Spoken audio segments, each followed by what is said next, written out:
Salut, moi je m'appelle Thibaut, je suis le mec que tu viens de voir juste avant. Ouais, je sais, beau gosse, hein. Ah, ben on fait ce qu'on peut. J'ai à peu près 150 plantes, essentiellement des monstera, des bégonias, des syngoniums, des rhaphidophora, quelques plantes grasses, quelques alocasia. J'ai 30 ans à peine et je te présente dans mes vidéos l'entretien que je fais sur mes plantes, les rempotages et tutti quanti. Je te laisse découvrir ma chaîne, n'hésite pas à t'abonner. Rejoins-nous, allez, go!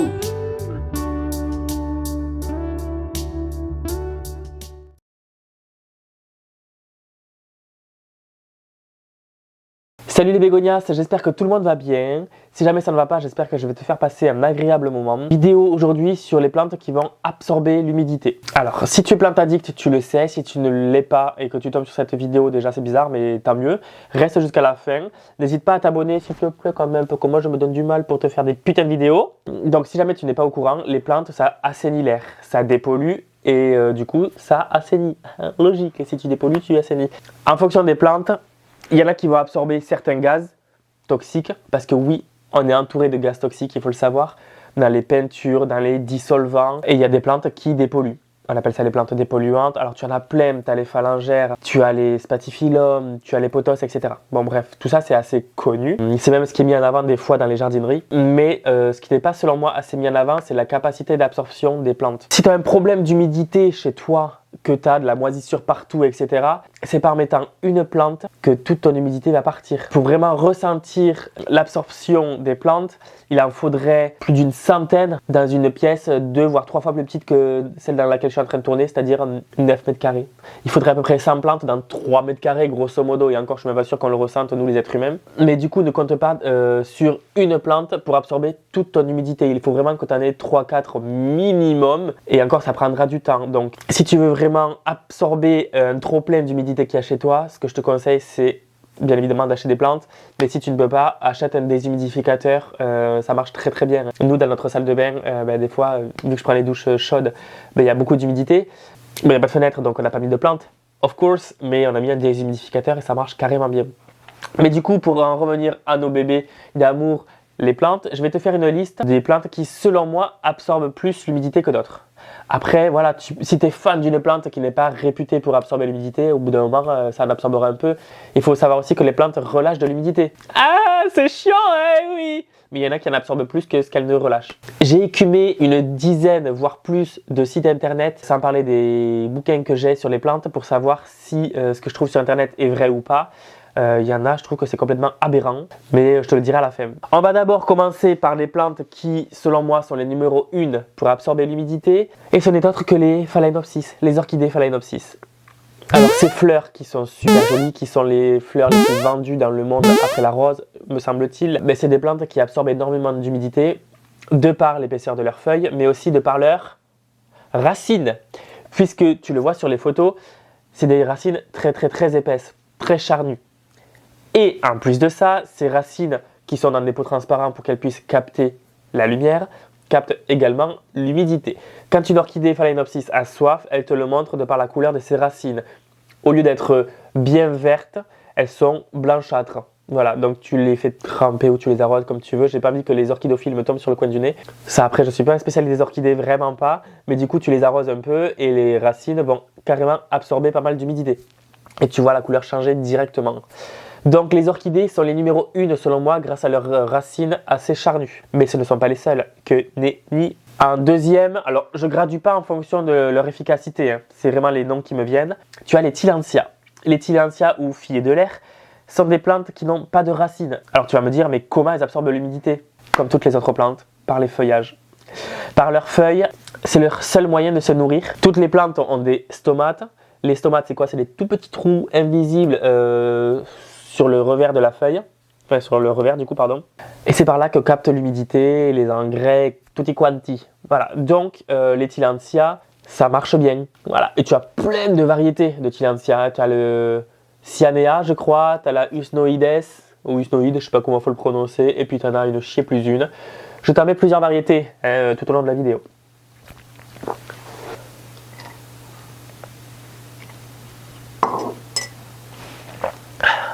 Une troisième plante, désolé je suis enrhumé alors tu l'entends un peu, j'espère que c'est pas trop désagréable pour toi. Ah, C'est la fougère Néphrolepis, la fougère de Boston. La plus classique, qui va très bien dans nos intérieurs, qui adore l'humidité. Donc si elle adore l'humidité, c'est qu'elle en a besoin. Donc vas-y, si tu as beaucoup d'humidité, elle adore ça, bam, fougérise la pièce. Comme ça, tu n'es pas obligé de vaporiser tous les 2-3 jours en plus de ça. Donc c'est nickel.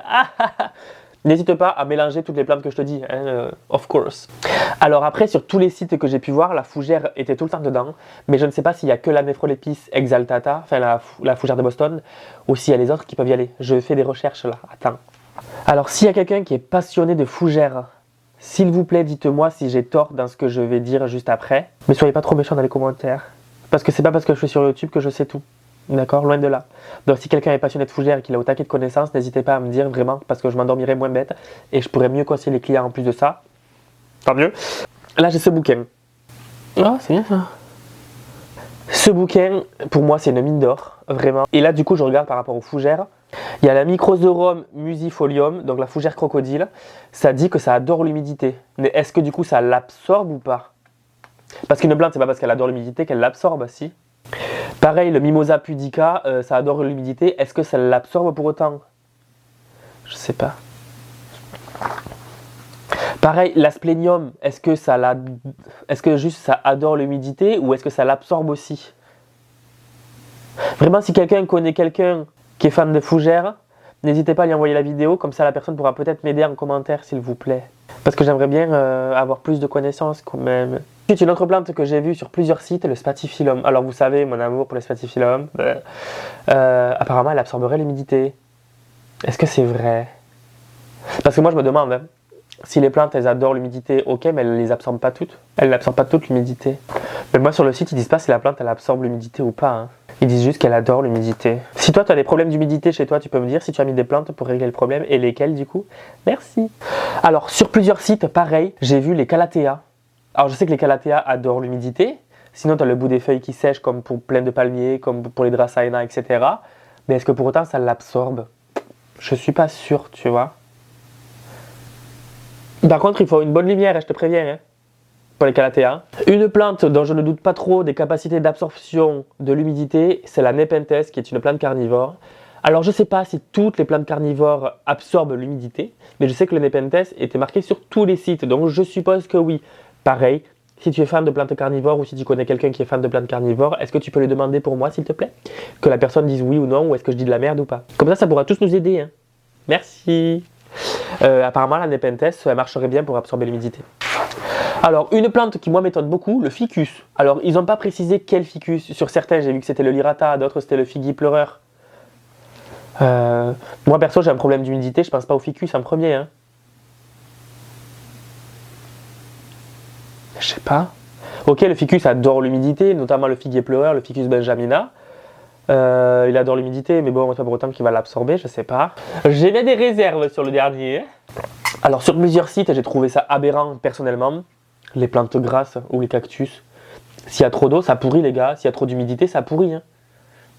Il faut différencier arrosage et humidité. Arrosage, c'est quand tu amènes l'eau au niveau des racines. Humidité, c'est le taux, enfin, c'est le pourcentage d'eau qu'il y a dans l'air. Non, c'est pas pareil, fais attention. Moi, perso, c'est un problème d'humidité. Jamais je mettrais des plantes grasses ou des cactus pour régler le problème.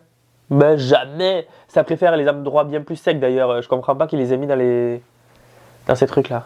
Et des plantes qui n'étaient pas forcément marquées. Alors, j'ai vu marquer le lierre, j'ai vu marquer, voilà, plein de trucs comme ça. Mais les plantes grimpantes type Monstera, Epipremnum, Scindapsus, Syngonium, je vais t'expliquer pourquoi. Selon moi, c'était pas marqué sur les sites internet, mais selon moi, vu que ce sont des plantes à leur milieu naturel tropical, donc qui aiment l'humidité, elles vont grimper, ça c'est l'arbre, ok?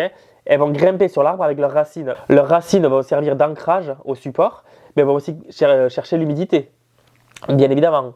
Il y en a sur le tronc, bien évidemment, mais il y en a sur toute l'ambiance de la forêt, de l'humidité. Donc moi, toutes les racines comme ça, qui sont d'ailleurs bien charnues, les monstera notamment, ou les pothos, ça fait des grosses racines aériennes, ça va capter l'humidité. Hein. Donc si tu as un problème d'humidité, en premier, je te dirais de prendre monstera, pothos, orchidée, tillandsia et les fougères, les Néphrolepis. C'est bien déjà, non? Mais je te rappelle qu'il en faut plein dans une petite pièce. Avec de la lumière. Je ne vais pas me répéter toute la vidéo. Mais c'est vrai que toutes les Monstera, les Potos et tout, c'était pas marqué. Pourquoi? Pareil, les philodendrons. La plupart, ils ont des racines aériennes. Enfin, la plupart. Oui, si, il y en a plein qui ont des racines aériennes. Ben vas-y, hein. Philodendronise la pièce. Hein. Je pars du principe que tant qu'il y a des racines aériennes, les racines vont s'accrocher au support s'il y en a un, mais c'est mieux s'il y en a un. Et vont capter l'humidité aussi. Ben je sais pas, c'est vrai, non? Dis-moi si tu es d'accord avec moi en commentaire ou pas, s'il te plaît. Le chlorophytum. Le chlorophytum, visiblement, absorbe l'humidité. Personnellement, ça ne me choque pas, puisque cette plante-là, ah bon, elle aime bien l'humidité, sinon tu as le bout des feuilles qui sèche. Mais mis à part ça, au niveau des stolons, donc les tiges que la plante produit, il y a des bébés au bout, et les bébés, il va y avoir des racines. Ces racines-là vont aussi se servir de l'humidité pour pouvoir grandir et développer la plante à laquelle elle appartient, tu vois. Donc ça m'étonne pas, le chlorophytum, en vrai. Alors là, je suis en train de lire un article du site Le Parisien. Alors déjà, si vous allez sur le site du Parisien en tapant plante absorbant l'humidité, au niveau de palmier, le numéro 6, le palmier nain, ils ont mis Chamaedorea elegans. Ils ont mis une photo d'un Chamaerops. Rien à voir, c'est un palmier d'extérieur, donc croyez pas que celui-là va aller à l'intérieur. Petit aparté. Par contre, ils ont dit, si vous avez une pièce trop humide dans votre maison, profitez du pouvoir de la plante qui absorbera l'humidité de l'air et dépolluera l'atmosphère, sans doute chargée de benzène, xylène ou monoxyde de carbone. Donc tu vois, il y a plusieurs gaz qui nous entourent. Et il y a des plantes qui les absorbent, comme je te disais au début de la vidéo. Mais je ne sais pas si lui va vraiment absorber l'humidité. Parce que c'est pas parce qu'une plante aime l'humidité qu'elle va l'absorber. Enfin, je pense pas. Le calathea, ouais. La langue de belle-mère, mais la langue de belle-mère, pas du tout. C'est une plante grasse, donc s'il y a trop d'humidité, elle va pourrir. Je parle pas d'arrosage, s'il y a trop d'humidité. Dis-moi si tu es d'accord avec moi ou pas, ou si je dis complètement des bêtises, mais... Eh ben, je crois que j'ai fait le tour. Voilà, des plantes qui absorbent l'humidité. N'hésite pas à compléter mes propos dans ton commentaire par exemple. N'hésite pas à envoyer la vidéo à quelqu'un qui connaît peut-être les fougères ou peut-être les plantes carnivores ou que sais-je, qui pourra peut-être modifier ce que je dis, qui pourra le valider ou l'infirmer. En tout cas, voilà, juste si tu peux me faire avancer dans mes connaissances, je t'en serai gré. Merci beaucoup. J'espère que ça t'aura fait passer un bon moment, que si jamais ça n'allait pas, ben ça va un petit peu mieux. Et puis moi, je te check et je te dis à la semaine prochaine pour une nouvelle vidéo. Même pas.